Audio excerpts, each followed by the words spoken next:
Ready to dive in.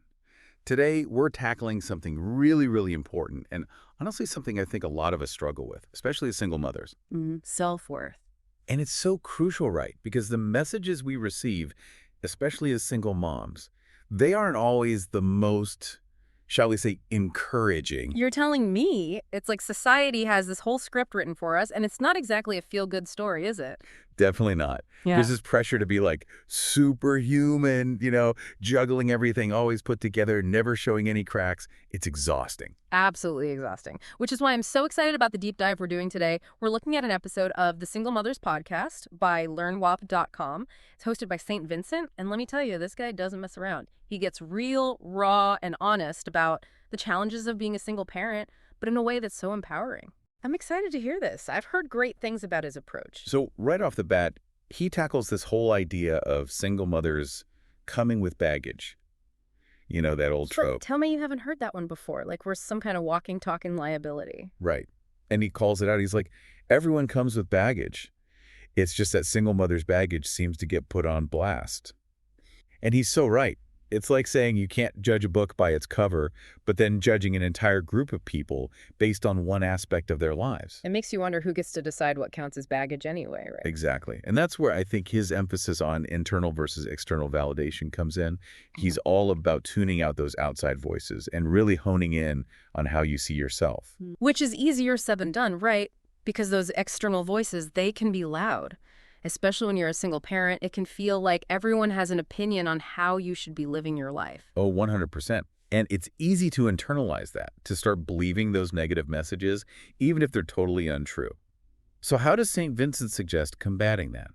What are some of the things he tells his listeners to do to start tuning into their own inner voice, that voice that knows their true worth? So he's a big proponent of affirmations. I know, it can sound a little out there, but hear me out on this. Out there how? Give me an example. He suggests literally standing in front of the mirror, looking yourself in the eye and saying things like, I am worthy, I am capable, I am enough. Things that might feel a little awkward at first. I can see how that might feel weird, but I kind of get it. It's like you're intentionally choosing what to feed your mind instead of just letting those negative thoughts run wild. Exactly. You're basically hitting the reset button on your self-talk. And what I find fascinating is how he connects this idea of self-talk to the bigger picture. He's basically saying that a lot of the time, those negative messages we carry around, they're not even ours. They're things we've picked up from society, from these unrealistic expectations, especially when it comes to single mothers. Oh my gosh, yes. Like we're supposed to be perfect in every way, even though no one actually is. It's crazy, right? And it ties into his point about embracing your past but owning your future. He talks about how single mothers, especially, can get stuck in this cycle of feeling defined by their past, by their relationships, by the choices they've made. Because apparently, once you're a single mom, that's the only identity you're allowed to have, right? Right. It's like you're supposed to wear it like a scarlet letter. But St. Vincent, he flips that whole script. He's like, yeah, you have a past, but it doesn't have to dictate your future. You can choose to learn from those experiences, to grow from them, and to create a new path forward.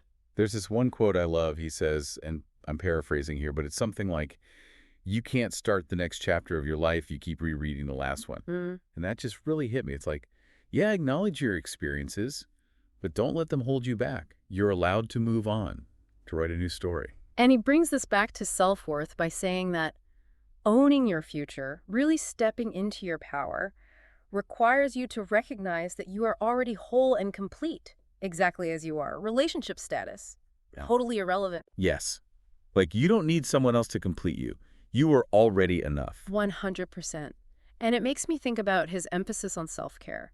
He is such a huge advocate for single mothers making time for themselves. And he doesn't just give it a passing mention. He calls it a necessity, not a luxury. Which is so important because, let's be real, self-care is often the first thing to go when you're a single parent. It's like you're constantly pouring into everyone else's cup, but who's filling yours? And he seems to know that most single moms are probably rolling their eyes right now thinking, yeah, right, like I have time for self-care. But he actually gives really practical tips, things that can fit into a busy, chaotic single-parent life. Okay, so tell me more about these practical tips, because I have a feeling our listeners are dying to know. I mean, I am. I'm all ears. Tell me about these practical self-care tips. How do we actually make it happen? So Saint Vincent, he's all about those small, manageable moments. He says, like, instead of immediately scrolling through social media while the kids are eating breakfast, take 5 minutes, just breathe, enjoy your coffee, listen to a favorite song. Oh, I love that. Creating those little pockets of peace throughout the day. Exactly. It's not about some huge, life overhaul. It's about finding those small moments and honestly reframing how you view certain things. What do you mean by reframing? How do you reframe things? Well, like childcare, for example. Yeah. He says instead of looking at it as this luxury, think of it as an investment. You're investing in your well-being and by extension, your kids' well-being. Because when you're feeling refreshed and recharged, you can show up as a better parent. It's like that saying, you can't pour from an empty cup. Exactly. And he reminds us that self-care is not selfish, it's self-love. And when you love yourself, you're better equipped to handle everything that single parenthood throws your way. This has been so eye-opening. I Well, think what resonates with me the most is that self-worth is not a destination, it's a journey, right? 100%. He talks about how there will be good days and bad days. There will be moments of doubt, moments where you feel like you're killing it. And that's okay. It's all part of the process. And on those tough days, those are the days when it's so important to have those tools in place, right? Right. The affirmations, the self-care practices, the support system. Absolutely. He's a big believer in community, reminding us that we don't have to do this alone. He actually ends the episode by encouraging his listeners to share the message with other single mothers, to spread the love. Love that. Sharing the journey, lifting each other up.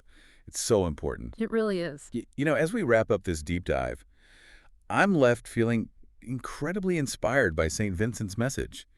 He doesn't sugarcoat the challenges, but he reminds us that we are strong, we are capable, and we are worthy. He does, doesn't he? And he leaves you with this feeling of hope. Like, okay, yeah, single parenting is tough, but I've got this. Yes, and you know what?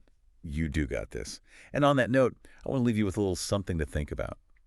How would your life be different if you truly, truly embraced your worth? Just imagine the possibilities.